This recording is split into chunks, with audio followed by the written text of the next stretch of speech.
Ahoy there, mateys! Welcome aboard the Riff, Raff podcast. We are the pirates of the spicy waters. Come along with us and hoist the sail. We're navigating life through story and tale.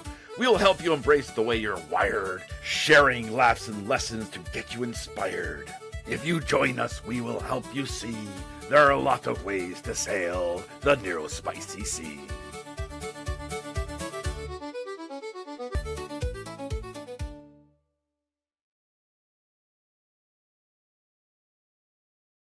I'm telling you, folks, today is just a day. I can hear this weird tick in the. Okay, we're just going to move on. So, for context, there's going to be a weird connection in the middle of this podcast because my internet just decided to crap the bed. So I'm hotspotting, which is then creating some kind of weird tippy tap noise in the background of my times. So what we were talking about was social tools. And I can't remember what I was saying. It was something good, wasn't it? Something about journaling and AI and using AI. Oh, so Sydney had shared a lot of the tools that they use to manage their social battery and what they need to do when they are out and about. And so we were just compounding on that. What it comes down to, Maddie shared a lot of great tools. Paul uses, what are they called? Stims. He uses like a fidgety situation. So when we've been at events together, I can hear like a click, click, click. And I know that now I know better, but I know that they're getting socially overwhelmed. And so they choose a variety of things to, I won't speak to the rest of what they do. We'll get their input.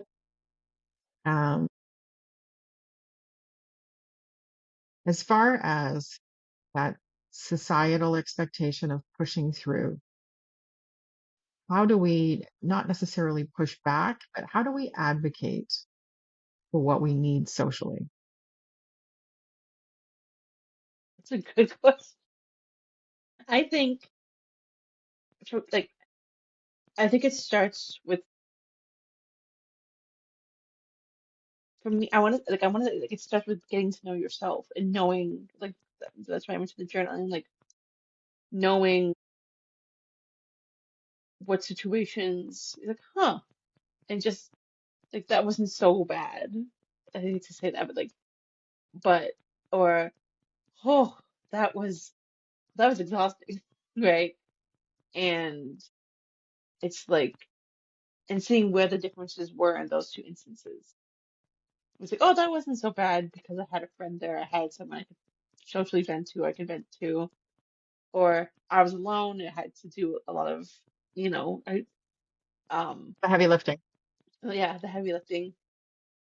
And so, and I think, or the lighting situation was not too bad at this place. Like that, the lighting contributed to my sensory overwhelm and why it was so exhausting.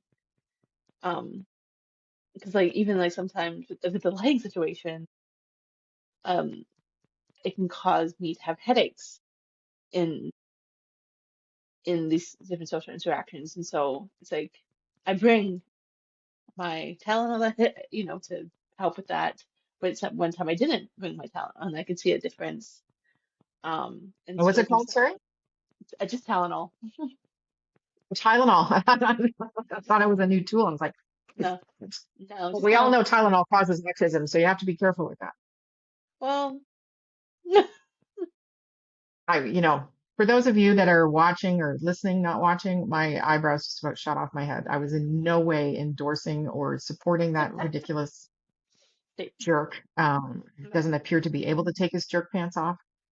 One of the things when the team was talking about this, because summer is upon us finally, it is here in Southern Ontario anyway.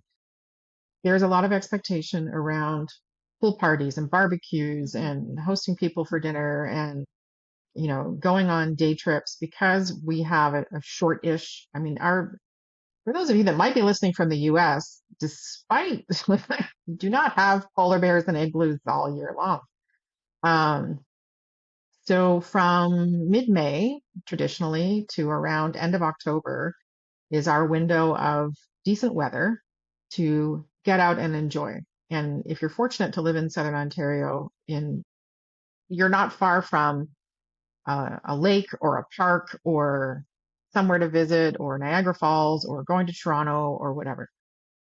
And as much as that's all in the vein of fun, there is still a social tax you have to pay on engaging with that. And it is okay to say no, right? Like Yeah, like this is where family, next weekend, so not this coming weekend, but the following weekend, I'm going on a double date on the Saturday, and then on the Sunday, um, through my partner's family, it's a niece and nephew's birthday party. So I'm like, like I'm excited. I'm, but it's also a busy week next week for work because it's National Accessibility Week, and so get I have quite a few people that reach out for me to do different things, which I'm again thankful for, and but then to do the social activities on the weekend, I'm just like, who planned this? Who? I just wanna. Can I just be at home with Oreo? Um, that's my dog, and so, but I'm like again, like you said, it was like it's like self-inflicted. Like I chose to go on a double date with my best friend and her partner, and the family you need obligation. those moments as well, right? Like you need Yeah. those moments to connect with you, with your, I don't find family as draining. We have to go to Quebec a lot, and again in a grateful way. I was born there. The majority of my husband's family is there. We're in a weird family situation that the vast majority of my mom and dad's brothers and sisters are all in England. I have not been home to England. I was not born there, but I consider it my place in 30 years. So when family comes, and my brother is out in BC, when he and his wife and my nephew, come out, I feel obligated, regardless of what's going on, because I don't know the next opportunity I'm going to get to see some folks. Um, but then I have learned to plan accordingly around that. So I look at my calendar. If I know my brother's coming for a week, they're also here to see his wife's family. So I only may get to see him for a day or two out of that week, and that's, totally fine. When family comes from England, I try my very level best to be available for whatever opportunity, because it could be another 5, 10 years before I get to see them again. And part of what I keep in the back of my mind is definitely managing my spoons. But the other thing is, somebody started this conversation a few years ago. Traditionally speaking, with kids, for an example, you only get 18 summers before their time is not yours anymore. And with family, I learned at a very young age, I only got my dad for 20 years. I was very, very lucky to get my mom for 49 years. So my view on time and pushing through to a certain extent is formed by that. So I manage other social taxes by not going out to shopping malls. That's a huge one for me. Like I made the mistake yesterday of going to Princess Auto and having to drive through the weird ass traffic around here. And by the time I got to Princess Auto, I got to tell you, my juke pants were on and I was not a happy camper. Um, I think it's balance. I love all the tools that Sydney has shared. Um, and you absolutely have to build that self awareness, because the other side is managing what you might miss.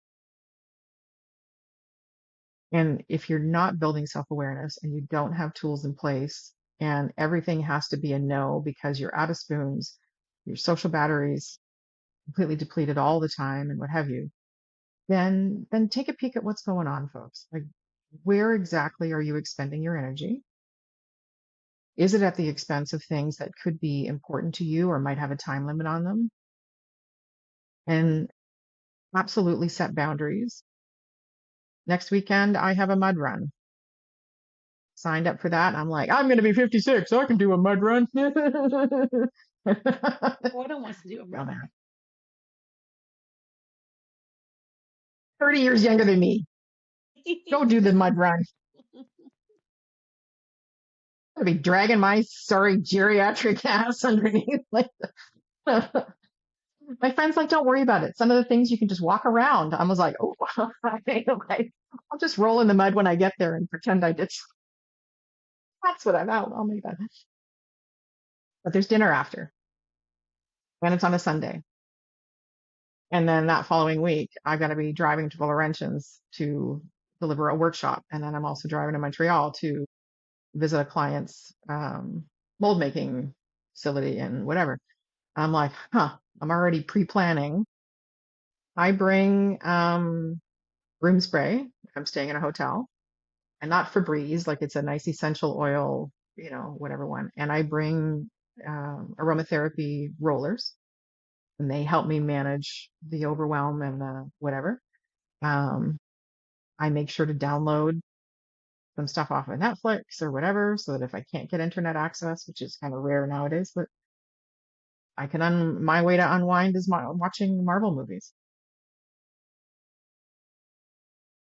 So there's a variety of tools, folks, but I think that the biggest important point that Sydney and Maddie made is around self-discovery, is around advocating to yourself and to others what you need to manage your social.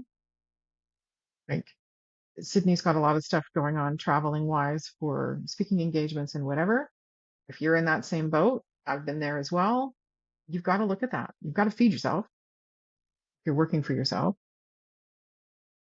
If you work, that's going to be one of our next topics. We did talk about communication at work, but I don't think we talked about the social tax that you sometimes pay at work. Yeah. So we could explore that a little more so that you know how to advocate at work. I think you were incredible. I'm just going to sound silly, but you were incredibly brave to put on sunglasses at an event. Most folks wouldn't have done that. I think that's awesome Thank you. because social pressure. Well, what if somebody, so folks, Thanos that thought, because your social battery and your ability to be awesome and do everything you want to do far outweighs what anybody else that you might not even think about in a year, what matters to them. With that, it's like everyone's really focusing on themselves. I feel like we always think, but everyone's focusing on like no, like yes, some people care about like, but like for the majority, people's main priority is themselves. They're not caring what you're doing.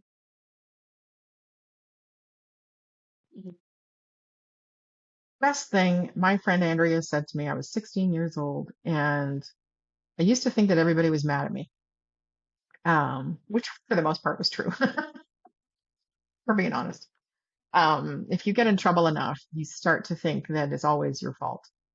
And I don't know what I said or did or whatever. And she looked at me and she's like, what's your problem? And I'm like, well, I thought, so and so or you or whatever was mad at me. And she looked at me. By the way, friends for over 40 years, recently reconnected, both Geminis, both type A's, both unfiltered, totally my people. And she looked at me and she said, what makes you think you're so important? And that set Yeah. me back for a moment. But then I was like, true that. It was very freeing. If you are focused on you and whatever you need to do to adjust your social battery isn't harming anybody else or whatever, do what you got to do. If you need to journal in the middle of a conference, if you need to put different color glasses on, if you need to go take a break, if you I need, do I have it here? what's Where that? did I put it? Oh no, I can't find it. But I can just speak What to are you it. doing? At the conference that we went to, I on so it's there was a pre-day on the Tuesday, then started actually on the Wednesday, and because we had traveled also on the Monday, I was already feeling some noise. Um, and so I like to doodle when sometimes. Keep going. Okay, so I like to doodle sometimes, and so when I was a kid, I used to draw. I like abstract art better, and so I would draw triangles. So I was like, okay, want to draw triangles because we had notepads at the table, and someone actually gave me a brochure. There was like just a one page thing, and it's like I can use this as a ruler. So I started drawing triangles, and it actually was a sensory room called the Zen Den, I believe it was called, or something like that. Yeah, I didn't And make it in. I made it in finally into that room, and they actually had pencil crayons, and my pencil crayons are my preferred medium when coloring these triangles. So I took some pencil crayons and colored in the triangles, and that helped me feel like I was It's more beautiful. engaged. I could talk to people and multitask and doodle my triangles. And so again, it's just another way of coping and managing my social and yeah, that also helped. So to wrap up, because Sydney at the event showed me their beautiful art that they had done. And I was like, oh, that's my jam. Because I love doodling and like, drawing, and it helps me focus because my hands have something to do, yada, yada, yada. So I said to myself, so how do I prepare for next time? Right. So when you notice somebody else doing something or they're kind enough to share or whatever that is, take note, folks. So what I did, I bought a beautiful little pencil case and I found Crayola clickas is what they're called. Crayola clickas. Sounds very, oh, sorry, Crayola clicks. I was, was making it way fancier than it was. Hmm. And so there's 1, 2, 3, 4, 5, 6, 7, 8, 9, 10, 11. There's 12 colors and they are a clickable pencil crayon. And it is a thin tip, which I also prefer, and sort of self-sharpening, if you will. And it also comes with 2 packs of refills, which are all safe so your leads don't break, which used to drive me absolutely bonkers. But I saw that and I went socially acceptable, quiet, because my other modus interruptus for handling overwhelm is to get extremely chatty and start jibber jabbing to people, which is not good for them. It can be creative. I'm going to put a tiny little notebook in there so that I can keep it. And I have like a little, 4x4 or whatever it is. And then I have a kit for me at events. We got these wonderful little rubby doodad things that were like a little sensory thing. When you're at a conference, people have laptops and if you're at a business meeting, if you're at a whatever, there's nothing wrong with doodling.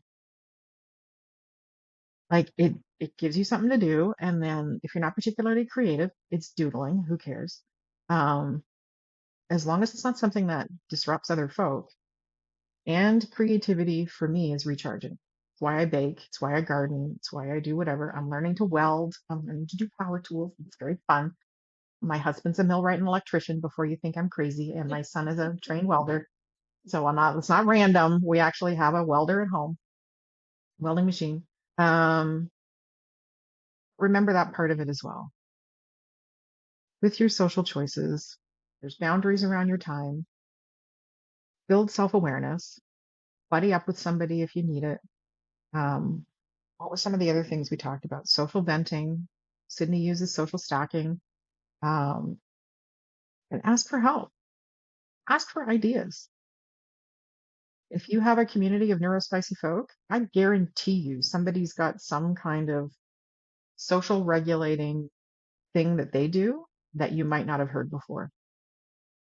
And if you have an experimental mindset, then you just try it. It doesn't work. Okay. Like Sydney suggested, write it out in a book.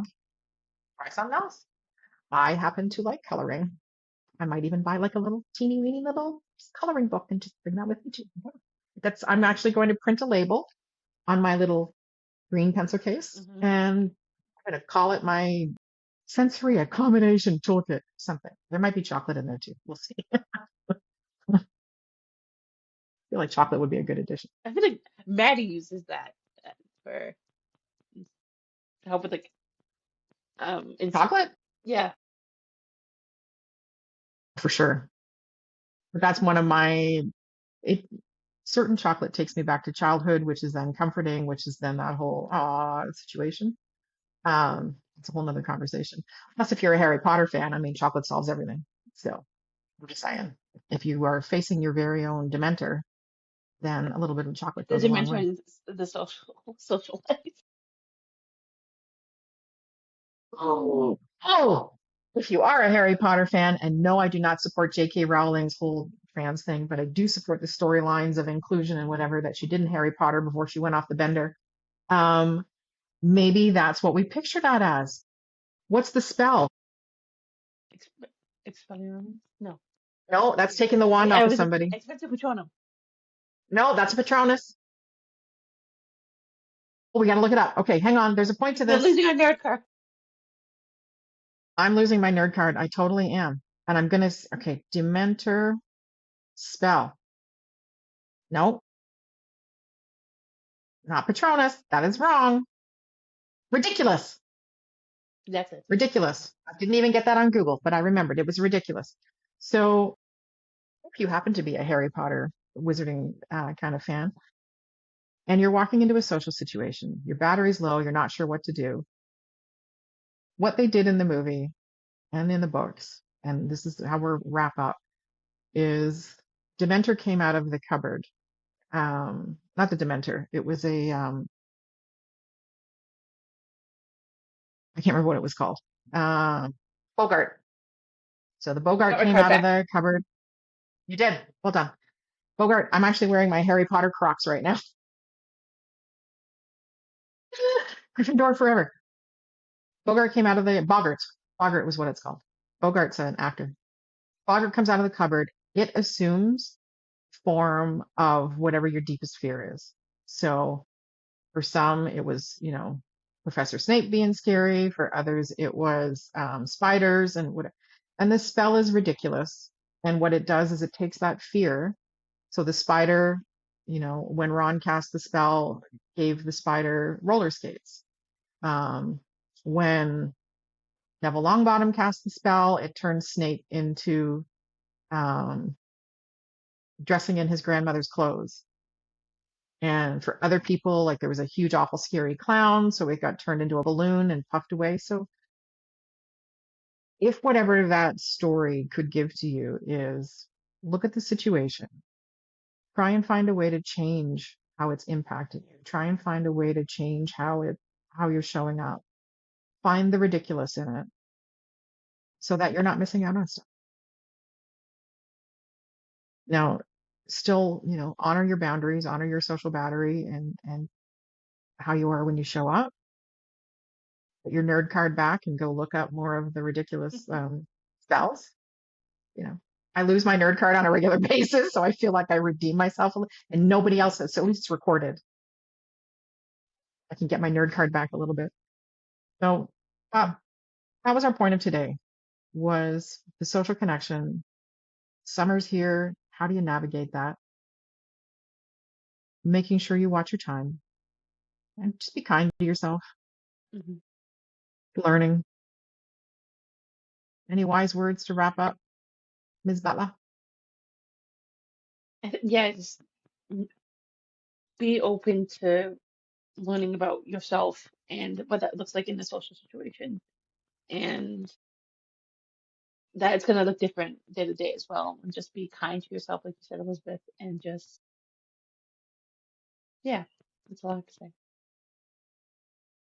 I don't think there's the spell for being kind, but we'll have to find it. Get my wand out. I do have a wand. It's a whole nother story. Thanks for joining us, everybody. We really appreciate it, and we will talk to you soon. Bye-bye. Bye.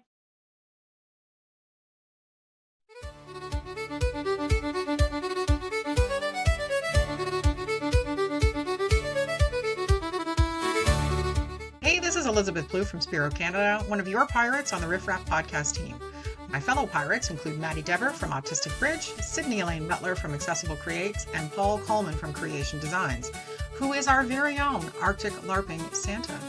Thank you for joining us on the Neurospicy Seas, and we wish fair winds to you all.